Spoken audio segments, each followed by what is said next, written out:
What kind of land creates one of the most powerful and mysterious nations in human history? A land of endless forests, frozen tundras, and vast silent plains stretching beyond the horizon. A place where survival was never guaranteed, where winter itself could destroy entire populations, and where, for tens of thousands of years, humans learned not just to live, but to endure. But here is the question. How did this harsh and unforgiving land shape the people who would one day build Russia? To understand the rise of this vast nation, we must go back not hundreds, not thousands, but tens of thousands of years, to a time before kingdoms, before cities, before history itself was written. Long before there was a nation called Russia, the land itself was already shaping destiny. Stretching across two continents, Europe and Asia, this is the largest country on Earth, but in prehistoric times it was something entirely different. It was wild, untouched, and often brutally hostile. Much of the region was covered by ice during the last ice age, part of a vast glacial system that dominated the northern hemisphere. Massive ice sheets extended across northern Eurasia, while the southern regions formed cold, wind-swept steppes. This environment was not just difficult, it was deadly. Temperatures could fall to extreme lows, food sources were unpredictable, and survival required constant adaptation. And yet, despite all of this, humans came. Archaeological evidence shows that early humans began migrating into parts of this region around 40 to 45,000 years ago. These were not settled communities or builders of cities.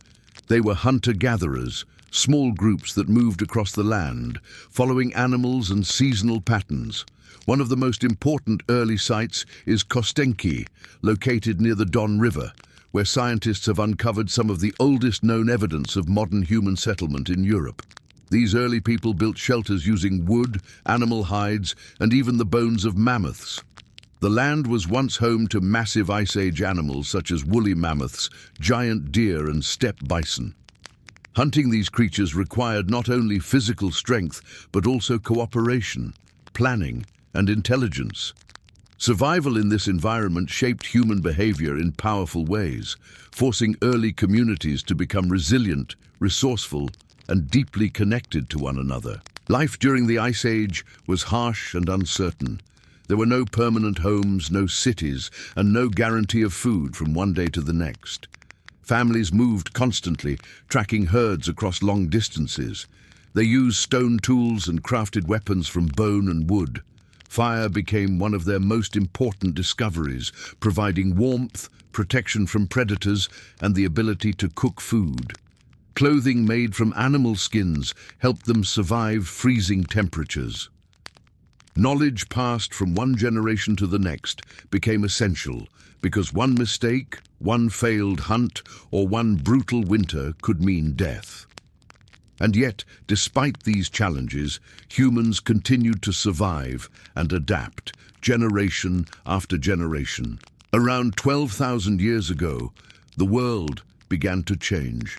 The last ice age slowly came to an end, and the massive glaciers that once covered much of the land began to retreat. As the ice disappeared, the landscape transformed. Frozen plains gave way to forests, rivers, and wetlands. New ecosystems began to develop, filled with different plants and animals. Rivers such as the Volga and the Dnieper became important lifelines, supporting both wildlife and human communities. As conditions improved, human populations began to grow and spread. People started to settle more frequently near water sources, and fishing became an increasingly important part of life. The land was no longer only a place of survival, it was becoming a place where early communities could begin to establish more stable ways of living. With this growing stability came innovation.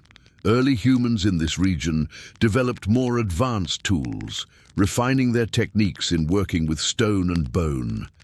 They began creating objects that were not only practical, but also decorative, suggesting the emergence of culture and symbolic thinking. Archaeologists have discovered burial sites that indicate early forms of ritual and belief, showing that these people were beginning to think about life, death, and identity in deeper ways. They were no longer simply surviving, they were forming communities, traditions, and shared understandings of the world around them. Over thousands of years, different groups spread across this vast land, adapting to its many environments. From dense forests to open grasslands, each region required different survival strategies. These early populations would eventually give rise to a complex mix of peoples, laying the foundations for the tribes and cultures that would appear in later periods. The sheer scale of the land played a crucial role in shaping these developments. Distances were enormous, climates varied widely, and natural barriers were often replaced by environmental challenges such as extreme cold or isolation. To live here required adaptability, endurance, and resilience. These traits, born in prehistoric times, would become defining characteristics of the people who would later inhabit Russia. From the earliest hunter-gatherers to the rise of powerful states, the influence of the land itself can be seen again and again. The environment did not just shape how people lived, it shaped how they thought, how they organized, and how they responded to challenges. As the climate stabilized and populations continued to grow, something new began to emerge. Small groups developed into larger communities. Communities began to form identities. And across the forests, rivers, and plains of this vast region, the earliest roots of tribes and cultures started to take shape. Who were these early peoples? Where did they come from? And how did they interact with one another? In the next part, we move into a new era, the age of tribes, migrations, and the first foundations of organized societies. The story of Russia is only just beginning. As the ice retreated and the land began to stabilize, a quiet but powerful transformation was taking place across the vast territories that would one day become Russia. The age of small, scattered hunter-gatherer groups was slowly giving way to something more complex.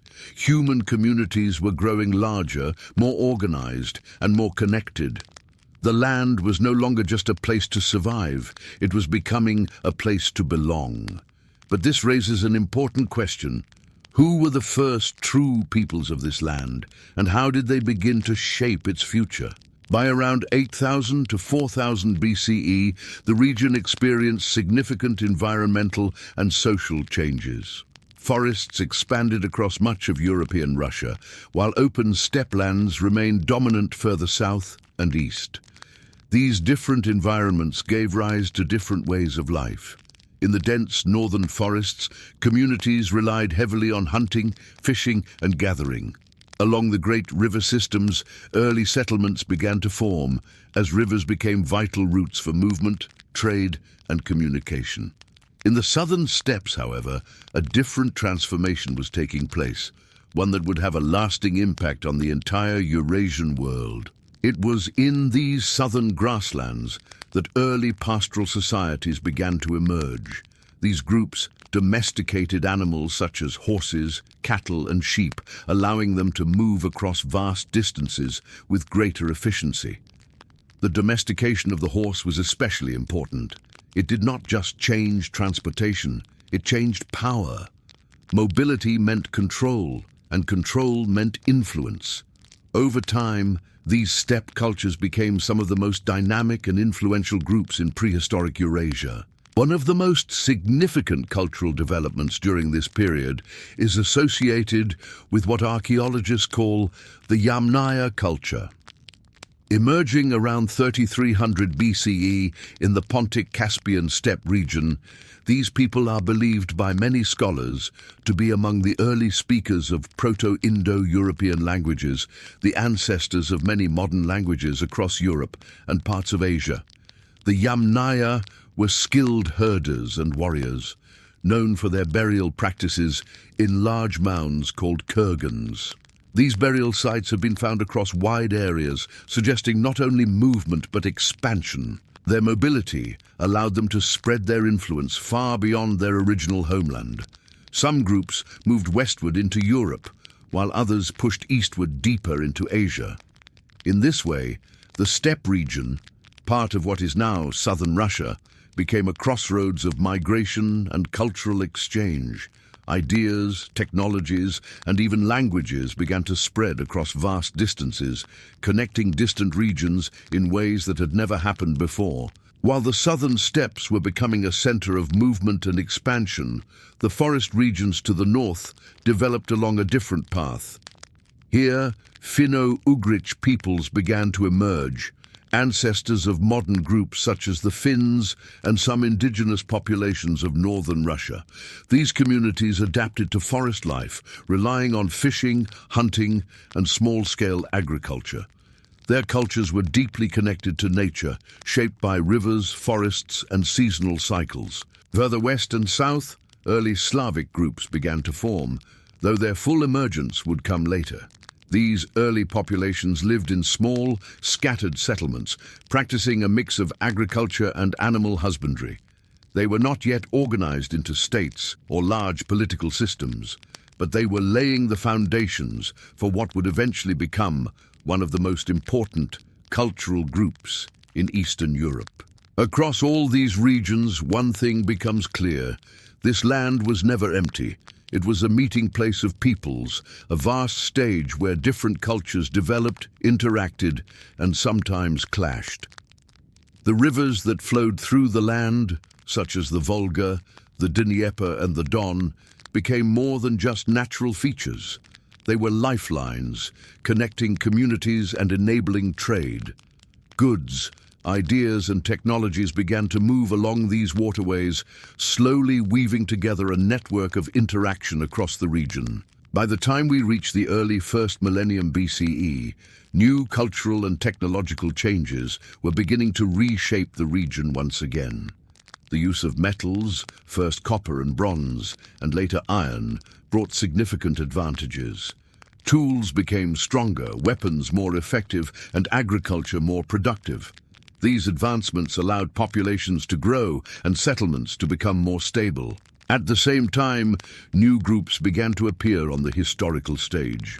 Among them were the Scythians, a nomadic people who dominated the southern steppes from around the 9th century BCE. They were skilled horsemen and warriors, known for their mobility and their distinctive art, often featuring animal motifs. The Scythians did not build large cities, but their influence was widespread, extending from the Black Sea region deep into Central Asia. Their presence highlights the importance of the steppe as a zone of movement, power, and cultural exchange. To the north and west, other tribal groups continued to develop in relative isolation, shaped by their environments. The contrast between the mobile steppe cultures and the more settled forest communities would remain a defining feature of the region for centuries. It created a dynamic tension between movement and stability, between expansion and consolidation. What is especially important to understand is that during this period, there was no single identity that could be called Russian. The land that would become Russia was a mosaic of peoples, languages, and cultures. Each group contributed something different, whether it was technological innovation, cultural practices, or patterns of settlement. Yet beneath this diversity, certain patterns were beginning to emerge. The importance of rivers as trade routes, the influence of the steppe as a corridor of movement, and the resilience required to survive in such a vast and often harsh environment. These would all play a crucial role in shaping the future.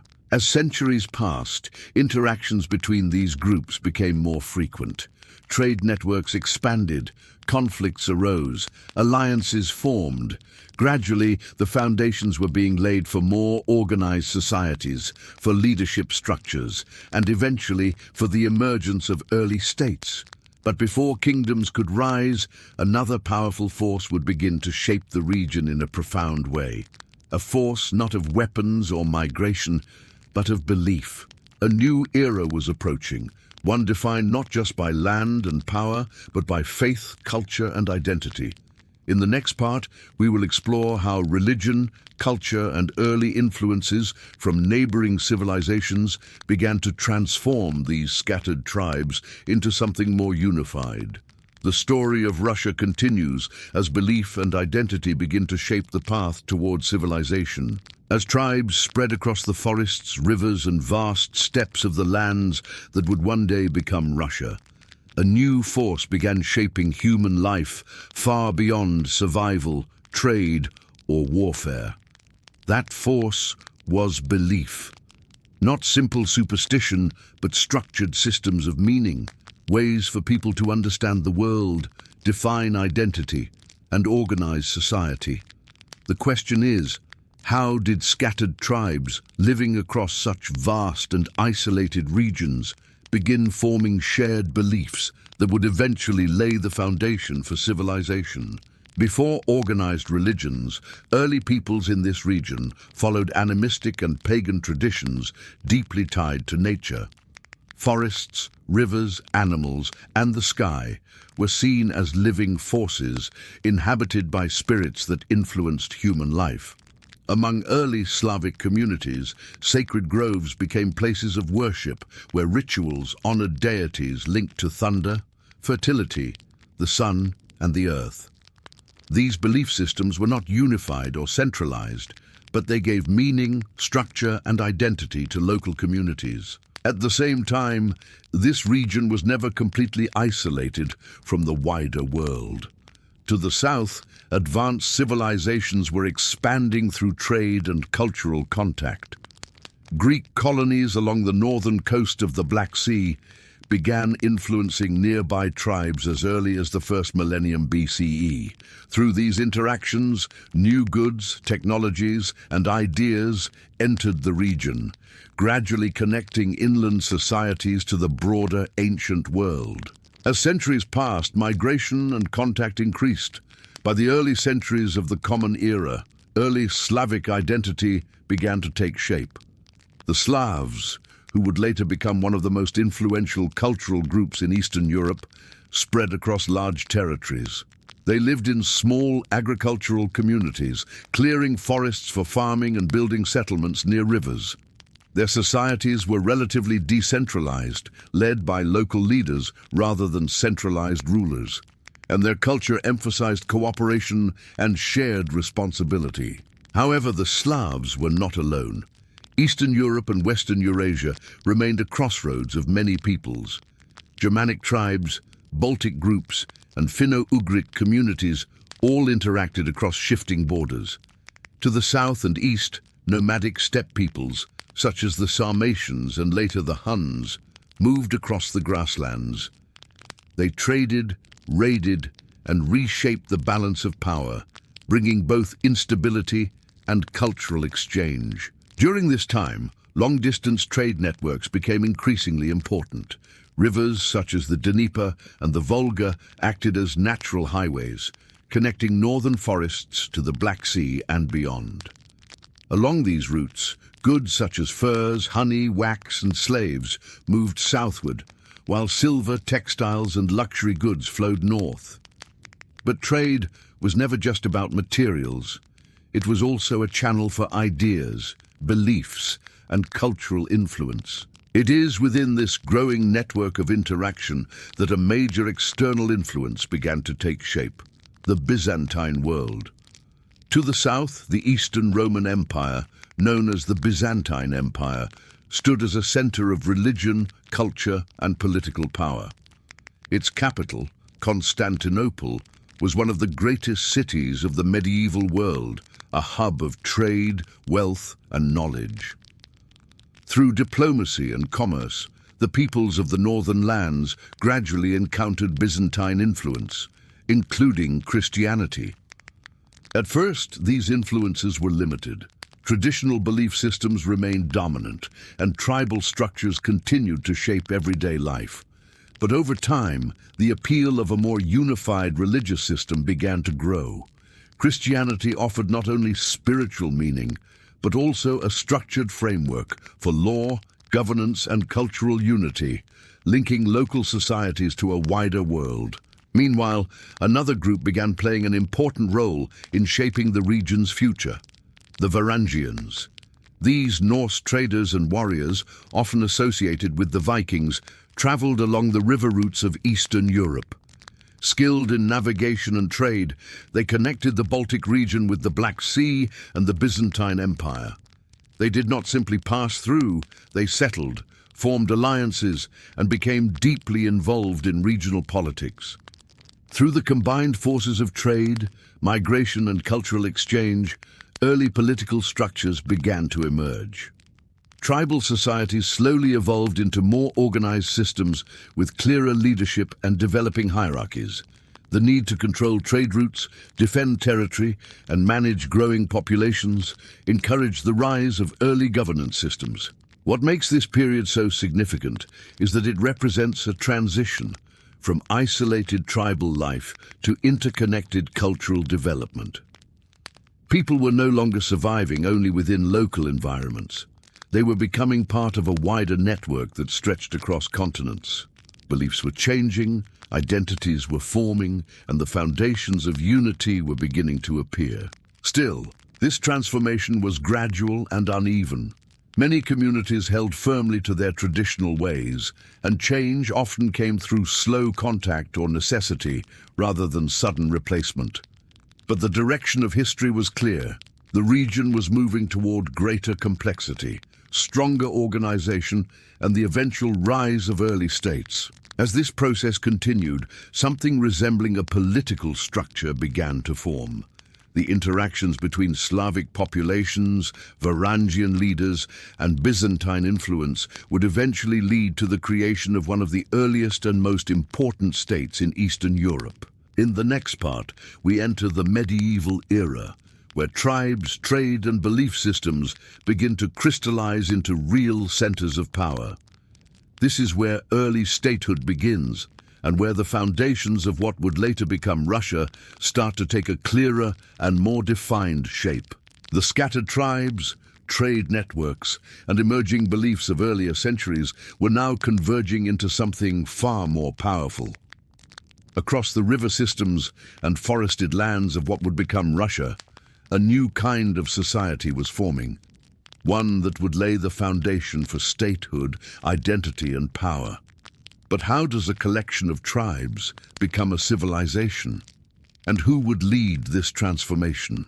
The answer begins with the arrival and influence of the Varangians, the Norse traders and warriors who had already been traveling along the great river routes.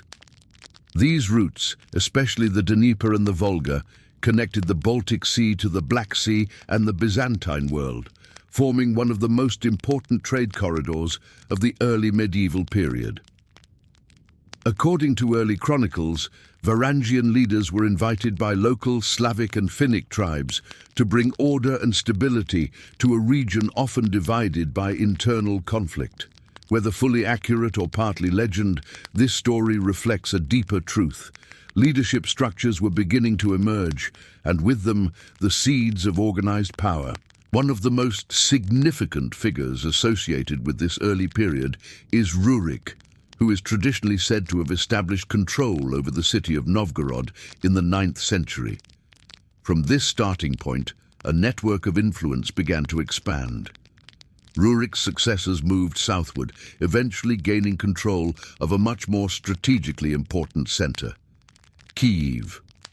This shift would mark the beginning of one of the most important early states in Eastern European history, Kievan Rus. Kievan Rus was not a unified nation in the modern sense. It was a loose federation of cities and territories connected by trade, shared leadership, and growing cultural ties.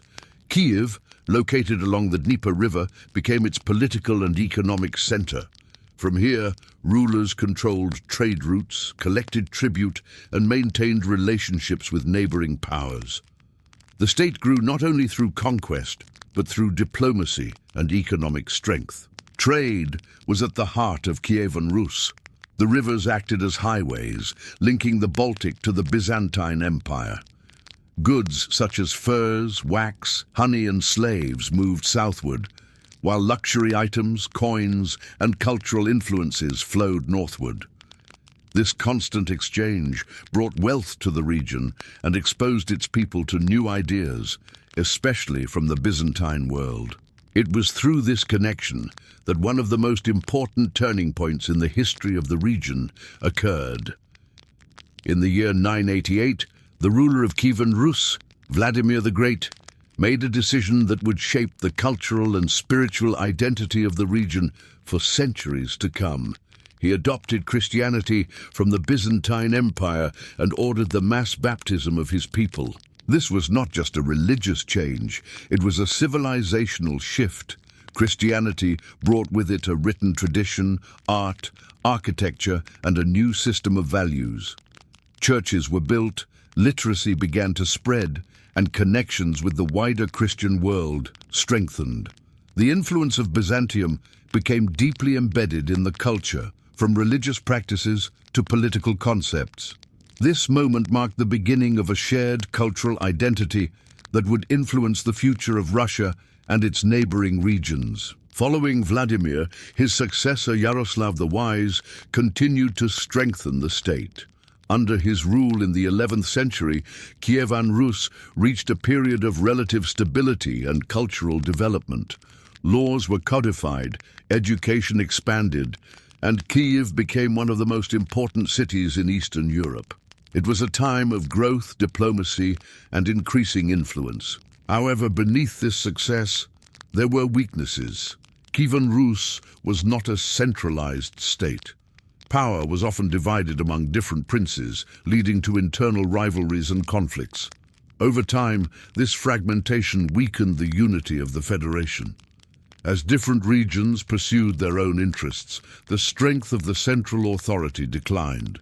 By the 12th century, the once powerful Kievan Rus had begun to fragment into smaller, competing principalities. Cities such as Vladimir, Suzdal, and Novgorod gained importance, each developing its own political structures and regional influence. While culture and religion remained shared, political unity was fading. It was at this moment of division and vulnerability that a new and devastating force appeared from the east. In the 13th century, the Mongol Empire, one of the largest and most formidable empires in history, began its expansion into Eastern Europe. Led by the descendants of Genghis Khan, Mongol armies moved with speed and precision, overwhelming resistance across vast territories. Between 1237 and 1240, Mongol forces invaded and destroyed many of the major cities of Kievan Rus, including Kiev itself. The once thriving center of power was reduced to ruins. This invasion marked the end of Kievan Rus as a dominant political entity and began a new period known as the Mongol or Tatar domination. Under Mongol rule, the Russian principalities were not directly governed in every aspect, but they were forced to pay tribute and accept the authority of the Mongol Khans. This period, often referred to as the Mongol yoke, lasted for over 2 centuries. It isolated the region from much of Western Europe and influenced its political development in lasting ways. Yet even under foreign domination, the story did not end. Some cities adapted, survived, and even grew stronger within this new system. Among them was a relatively small and initially unremarkable settlement that would later rise to prominence, Moscow. As we move forward, the focus shifts from the fallen centers of Kiev to the rising power of new cities. The question now becomes, how did a fragmented and conquered land begin to rebuild itself? And how did one city, from humble beginnings, rise to become the center of a new and powerful state?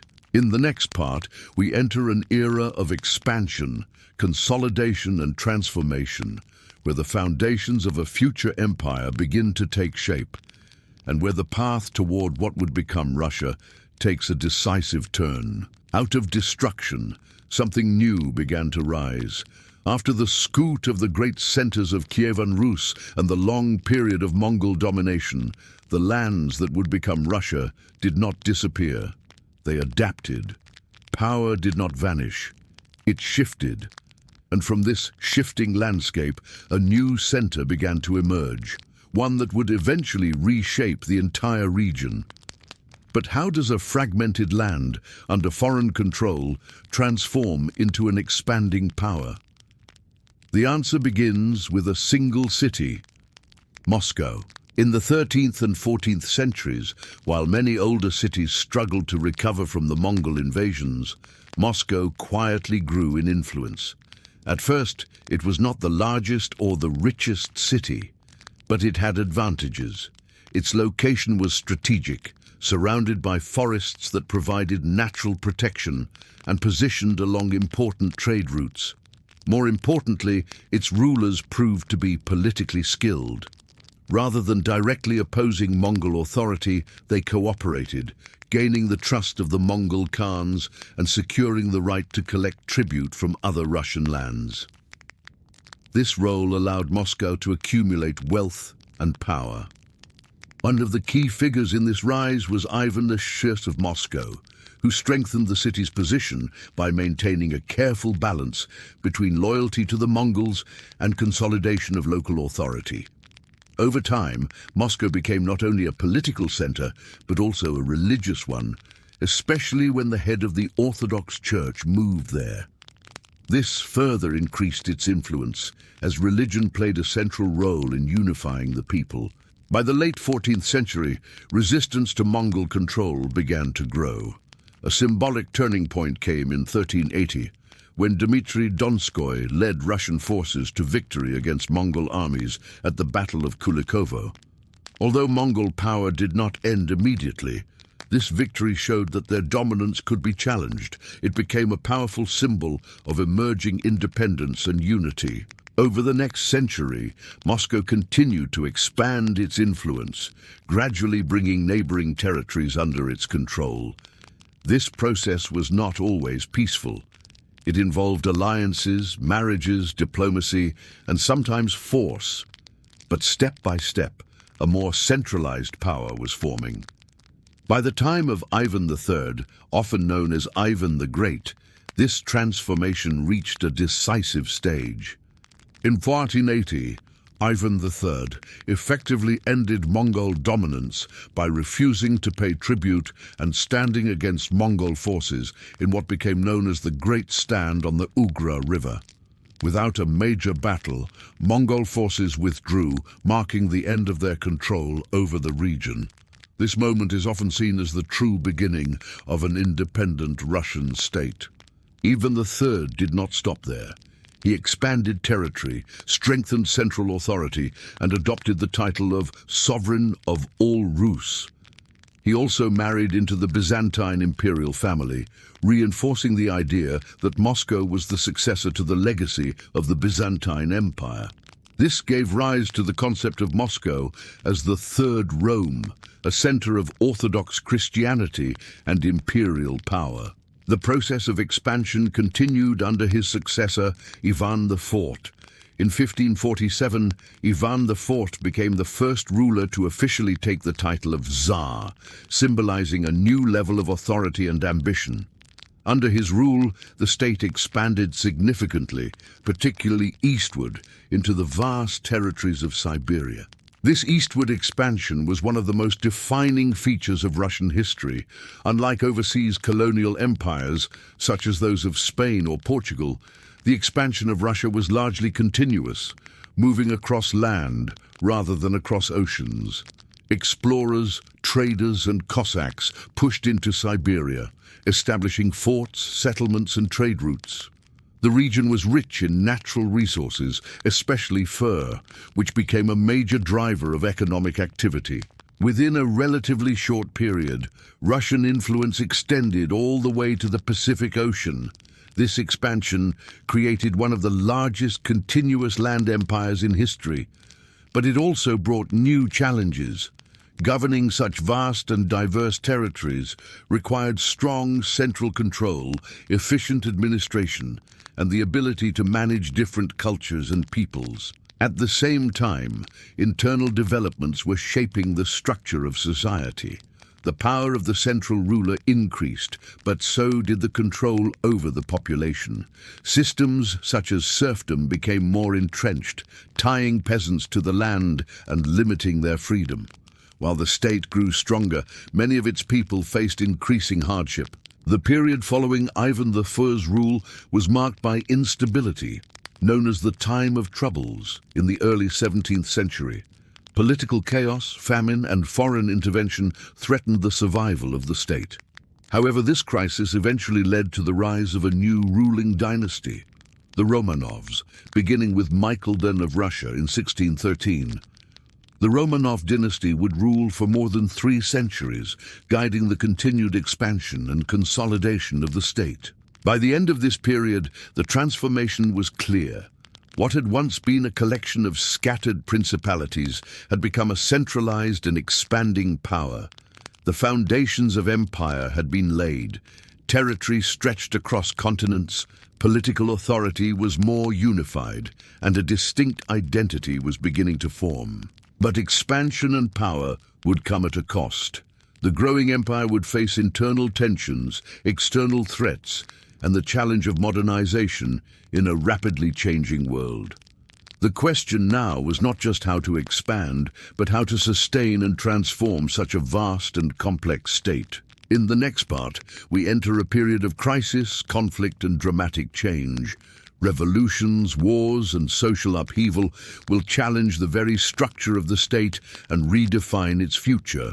The rise of Russia as an empire is only part of the story. What comes next will test its limits like never before. Power, once gained, is never guaranteed to last. By the time Russia had grown into a vast empire stretching across continents, a new challenge emerged, not from distant enemies, but from within.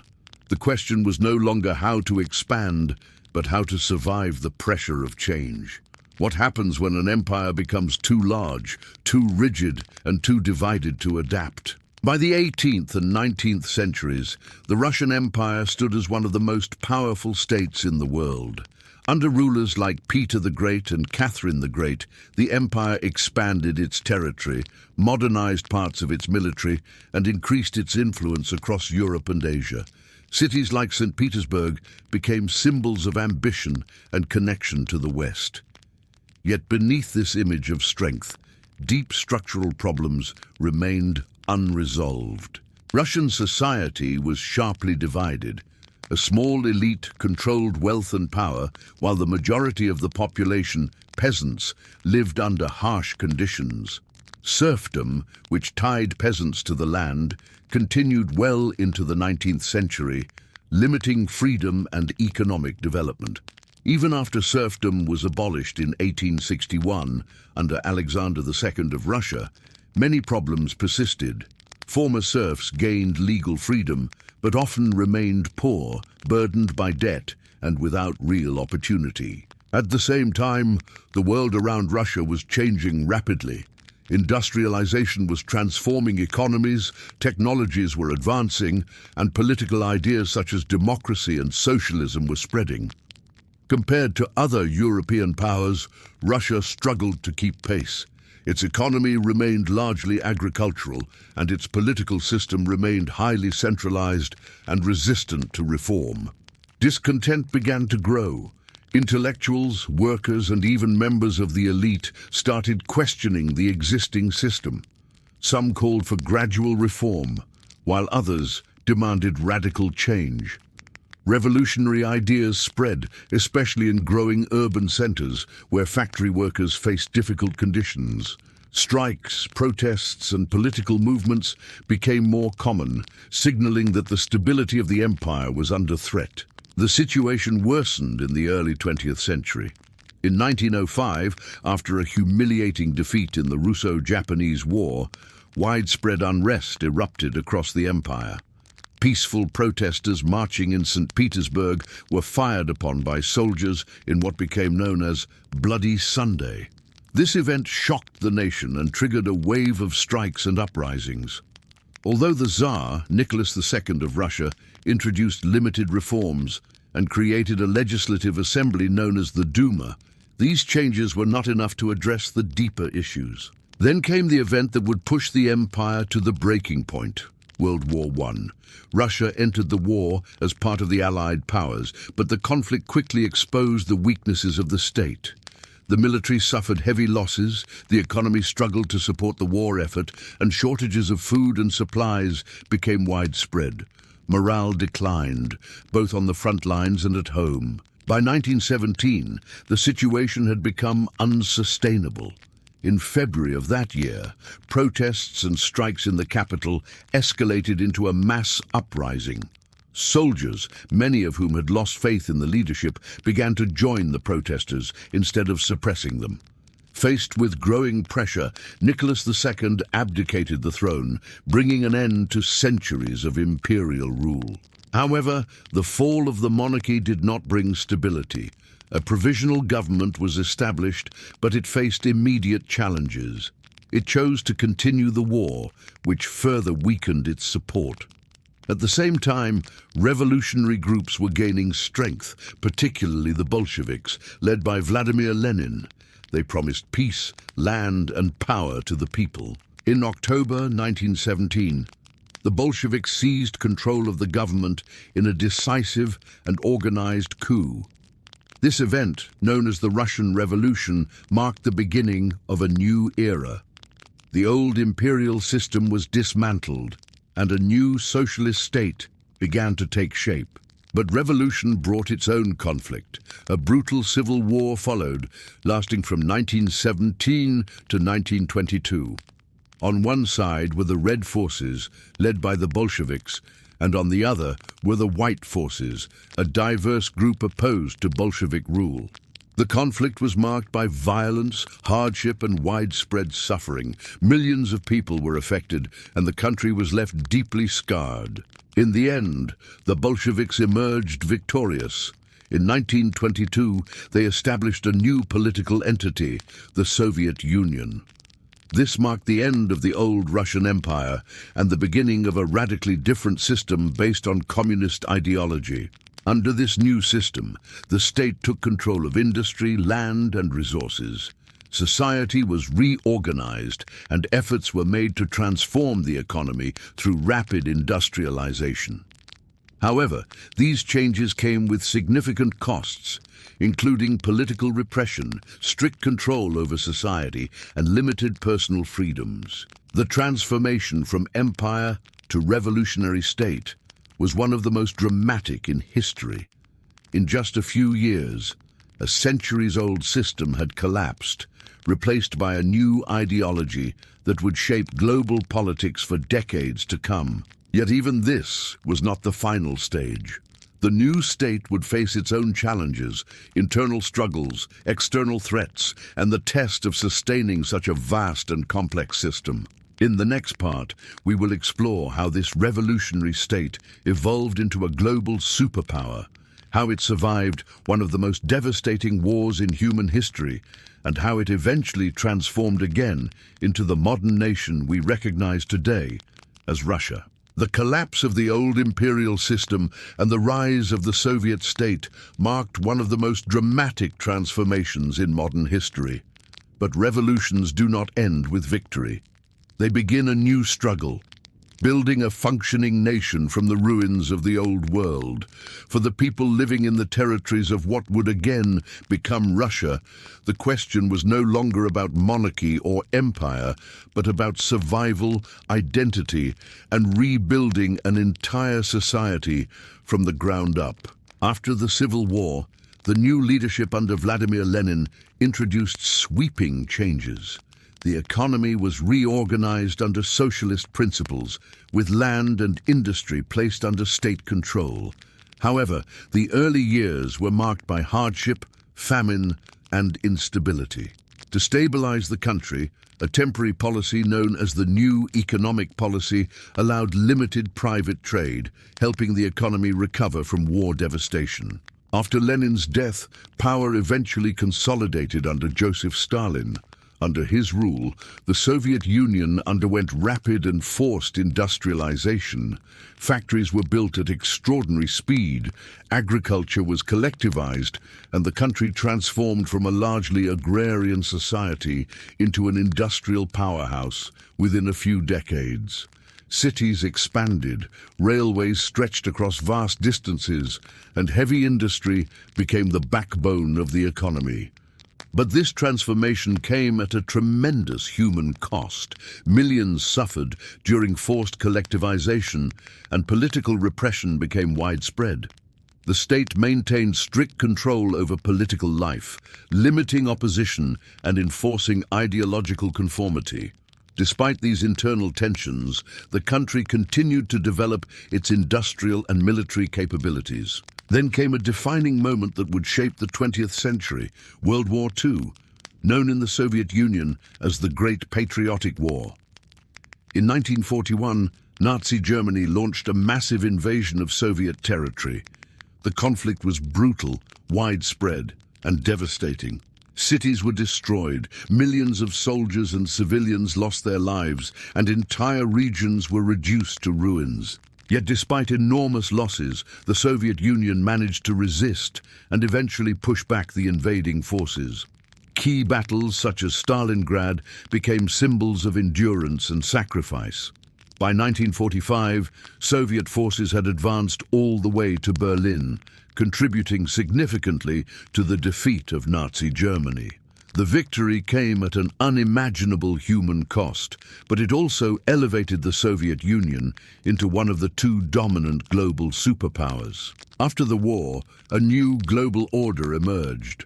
The world became divided into two major ideological blocs, the capitalist West, led by the United States, and the socialist East, led by the Soviet Union. This period became known as the Cold War. It was not a direct war in most cases, but a prolonged global rivalry involving political influence, military buildup, technological competition, and ideological conflict. During this time, the Soviet Union expanded its influence across Eastern Europe, supporting allied governments and establishing a sphere of political control. At the same time, it invested heavily in science and technology. One of its most significant achievements was in space exploration. In 1957, the launch of Sputnik, the first artificial satellite, marked the beginning of the space age. Later, in 1961, Yuri Gagarin became the first human to travel into space, a milestone that symbolized Soviet technological capability and global prestige. Despite these achievements, internal challenges gradually accumulated. The centrally planned economy struggled with inefficiencies, shortages, and lack of innovation compared to rapidly developing Western economies.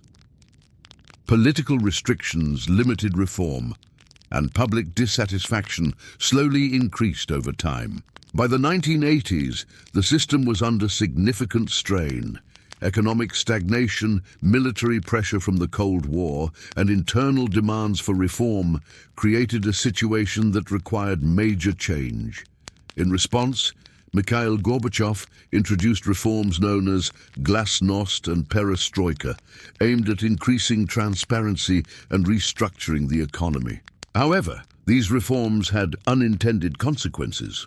Political openness encouraged demands for greater independence among Soviet republics, while economic reforms struggled to resolve deeper structural problems. The system began to unravel. In 1991, after decades of tension and reform, the Soviet Union officially dissolved. This marked the end of one of the most powerful states of the 20th century. From its collapse, multiple independent nations emerged, and the Russian Federation became its primary successor. The transition was difficult. The 1990s were marked by economic instability, political uncertainty, and rapid change. State-owned industries were privatized, new political institutions were formed, and the country attempted to adapt to a global market economy. This period reshaped nearly every aspect of society, from economics to governance to daily life. By the early 21st century, Russia had re-emerged as an independent state with a new political and economic identity. It retained elements of its Soviet legacy, while also integrating into global systems in different ways. Its role in international affairs, energy markets, and geopolitical dynamics continued to evolve. Modern Russia is a country shaped by layers of history: ancient tribes, medieval kingdoms, imperial expansion, revolutionary transformation, and global superpower rivalry. Each era has left its mark, creating a complex identity that blends tradition, resilience, and adaptation. But even after centuries of change, the story is not finished. The challenges of the modern world, global politics, technological transformation, economic shifts, and cultural change continue to shape its path. In the final part, we will explore present-day identity, who Russia is today, how its past continues to influence its future, and what its position means in a rapidly changing world order. Across thousands of years of transformation, Ice Age survival, tribal migrations, medieval formation, empire building, revolution, and superpower rivalry, the land that became Russia has never been static. It has constantly reshaped itself under pressure, from geography, conflict, ideology, and change. But in the modern era, the question is no longer just how it was built, but what it has become today and what identity it carries into the future. Modern Russia stands as the largest country in the world by land area, spanning both Europe and Asia. This immense geography is not just a statistic, it is a defining feature of its identity. From the forests of the West to the mountains of Siberia and the Pacific coast, the country contains vast environmental diversity, natural resources, and cultural variation. Managing such a scale has always been one of its greatest challenges and strengths. Following the collapse of the Soviet Union, the Russian Federation entered a period of rapid transition. The political system shifted toward a federal republic structure, with a president as head of state. The economy moved away from central planning toward market-based reforms. This transition was not smooth. The 1990s brought economic instability, inflation, and social uncertainty as the country adjusted to a completely new system of governance and economics. Over time, however, the state began to stabilize. Institutions were rebuilt, economic structures evolved, and Russia reasserted itself as a major global actor. Its economy became strongly linked to energy resources, particularly oil and natural gas, which play a significant role in both domestic development and international relations. This resource-based strength continues to shape its position in global markets.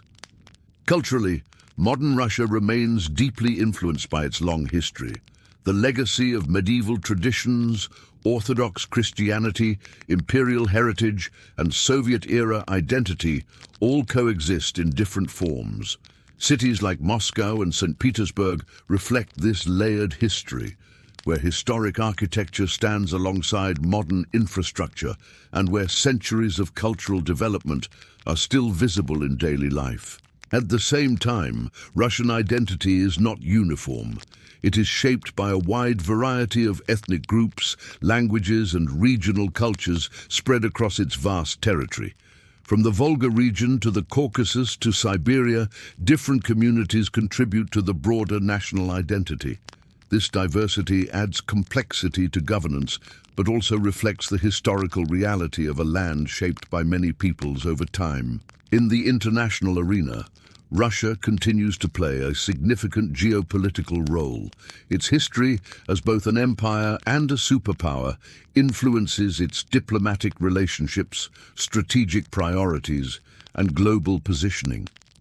As part of the modern international system, it engages with global organizations, regional alliances, and economic partnerships, while also maintaining its own distinct political path. Science, technology, and education remain important areas of development.